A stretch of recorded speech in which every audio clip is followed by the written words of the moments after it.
Dora, tell me what's been bothering you the most. It's my periods. They've never been regular, but now I can go 4 or 5 months without one. Okay. Anything else you've noticed? My weight. I can't seem to shift it. I've always struggled with it, but it's getting worse. I'm also noticing that I need to remove the hair on my chin more often these days. Let's talk a bit more about your periods. The womb is told to have periods by hormones from the ovary. These hormones are made when it grows and releases eggs. When the ovary doesn't grow and release eggs regularly, the periods are irregular. The ovary has to be told to grow and release eggs by signals from the brain.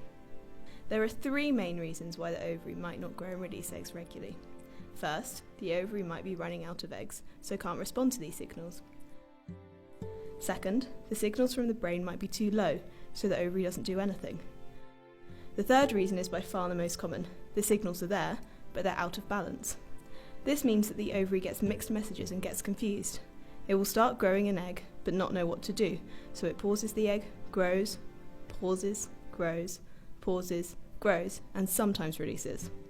When you have a scan of the ovaries, you see these little paused eggs, like dots on the ovary.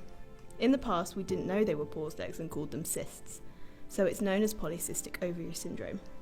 These paused eggs produce a little bit extra male-type hormones that can cause spots, skin changes, or extra hair. Dora has polycystic ovary syndrome, or PCOS. PCOS can run in families, but we haven't found any genes that can fully explain it. It is likely that the tendency to have PCOS is in place before you're born.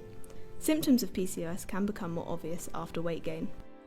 As well as a hormone imbalance, having PCOS means you're more likely to have metabolic imbalance. Metabolism is how our bodies process food.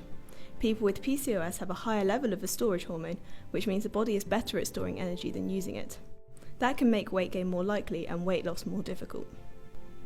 Polycystic ovary syndrome is common. Around 1 in 10 women will have PCOS. The key features are polycystic ovaries on a scan, irregular periods, and evidence of increased male-type hormone. Not all people with PCOS will have the same symptoms. Although most have all 3 symptoms, just 2 is enough to make the diagnosis. That means that the diagnosis of PCOS does not always need a scan, and not all those with PCOS have irregular periods. A similar number of women will have polycystic ovaries on a scan, but no other features of PCOS. There is no cure for PCOS, and how we manage it depends on what the main problem is at the time.